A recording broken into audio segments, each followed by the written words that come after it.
Hello friends, welcome back to my channel. আশা করি আপনারা সবাই খুব ভালো আছেন। তো আজকে আমি চলে এসেছি নতুন আরেকটি রেসিপি নিয়ে। আজকে আমি তৈরি করব কারি পাতা দিয়ে ডিমের কালিয়া। তো এটা খেতে খুবই সুন্দর হয়। এটা ভাতের সাথে তো দারুণই লাগে খেতে। তো চলুন এটি বানানো যাক। তো ভিডিওটি স্কিপ না করে দেখতে থাকুন।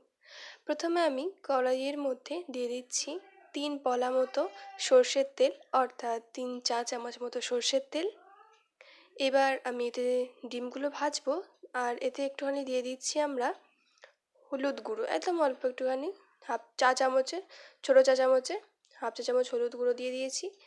আর দিয়ে দিচ্ছি ডিমগুলোকে একটু কেটে কেটে, এই যে ডিমগুলোকে একটু জাস্ট এরকম কেটে দিচ্ছি যাতে মশলাগুলোর ভিতর ঢুকতে পারে। তো তার জন্য আমরা ডিমগুলো এতে এভাবে কেটে কেটে সবগুলো দিয়ে দেবো। আমি এখানে একটা গোটা পেঁয়াজ কেটে নিয়েছি এরকমভাবে। এখানে নিয়েছি একটা টমেটো কেটে নিয়েছি সেটা। আর নিয়েছি হাফ চা চামচের 1 চামচ মতো আদা বাটা আর রসুন বাটা। আর এখানে নিয়েছি 4টে কারি পাতার ডাল। এই যে 4টে কারি পাতার ডাল, এরকম ছোটো ছোটো 4টে কারি পাতার ডাল আমি নিয়েছি। তো এই দেখুন, আমি ডিমগুলোকে এইভাবে চারদিকে ছড়িয়ে ছড়িয়ে ভালোভাবে তেলের সাথে মিশিয়ে দিচ্ছি, এবং হলুদের সাথেও যাতে ভালোভাবে মিশে যায়। তো এগুলো এবার আমরা এইভাবে ছড়িয়ে ছাড়িয়ে ভালোভাবে লালচে করে ভেজে নেব। সরিয়ে সরিয়ে ভাজতে হবে, না ডিম তো গোল হয়, তো চারদিকটা ঠিক মতো ভাজা হবে না। তার জন্য এগুলোকে এরকম ঘুরিয়ে ঘুরিয়ে নানা রকমভাবে ভেজে নিতে হবে। তো এই দেখুন, আমাদের লালচে করে ভাজা হয়ে গিয়েছে। এবার আমরা এইগুলি অন্য একটা জায়গায় আবার তুলে নিচ্ছি। তো আমাদের সব কটা ডিম তোলা কমপ্লিট হয়ে গিয়েছে। এবার আমি ওই ডিম ভাজা তেলের মধ্যেই দিয়ে দেব পেঁয়াজ কুচিগুলোকে।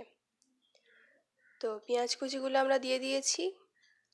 এরপর আমরা দিয়ে দেব কাটা টমেটোগুলো, শুধু টমেটোগুলো দিয়ে দিচ্ছি।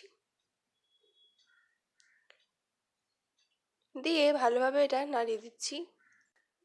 এই যে এটা আমরা ভালোভাবে নেড়ে চেড়ে ভেজে নিচ্ছি। আর এখনকার টমেটো না ভীষণ ওই দর কষা টাইপের হয়, তার জন্য টমেটোগুলোকে ভালোভাবে একটু কেটে কেটে নিতে হবে খুন্তি দিয়েই।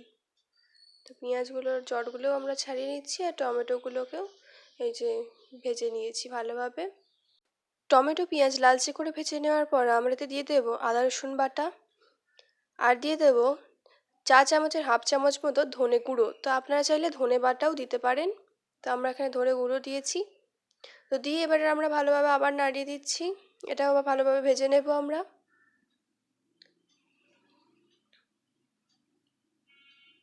তো এরপর আমরা এর মধ্যে দিয়ে দিচ্ছি হাফ চা চামচের 1 চামচ মতো লঙ্কা গুঁড়ো, আর দিয়ে দিচ্ছি হাফ চা চামচের 1 চামচ মতো হলুদ গুঁড়ো, আর দেব পরিমাণ মতো নুন। আমি এখানে চা চামচের হাফ চামচ মতো নুন দিয়েছি। তো দিয়ে এটা আমরা আবার ভালোভাবে নেড়ে দিচ্ছি।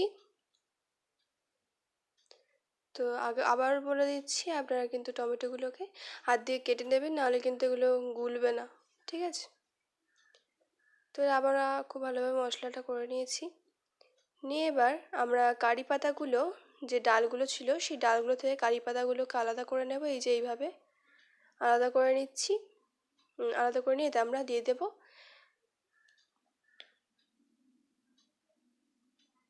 এই কারি পাতা। দেওয়ার জন্য কিন্তু এর স্বাদটা দারুণ আসবে এবং এটা ফ্লেভার আসবে খুব সুন্দর। তো আমরা এটা খুব ভালোভাবে নাড়িয়ে নাড়িয়ে এটা ভালোভাবে মশলাটা কষে নিচ্ছি। তো আপনারা যদি চান এতে অল্প একটুখানি মিষ্টি, মানে মিষ্টি বলতে চিনি অ্যাড করতে পারেন, তাহলে খারাপ কিছু হবে না, ভালোই খেতে লাগবে। তবে আপনারা যদি চান একটুখানি চিনি অ্যাড করতেই পারেন। এবার আমি এখানে দিয়ে দিচ্ছি বাটনার জল। আপনাদের বাটনার জল বলতে আমি যে আদা রসুন বেটেছি সেই জলটা।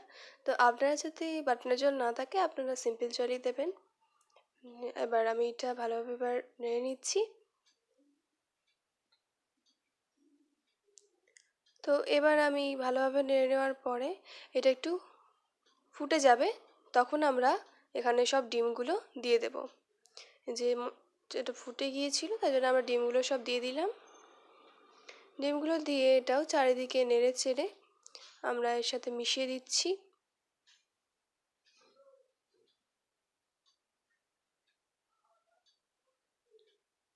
এটা ওই 2-3 মিনিট মতো নেড়ে চেড়ে আমরা এতে নামিয়ে নেব। যে আমরা 2-3 মিনিট মতো নেড়ে নিয়েছি, নেড়ে নিয়ে এবার আমরা এটা গ্যাসের ফ্লেমটা অফ করে দিয়ে এটা এবার নামিয়ে নেব। তো আমরা এবার গ্যাসের ফ্লেমটা অফ করে দিলাম, এবার আমরা এই ডিমের কারিটাকে নামিয়ে নেব।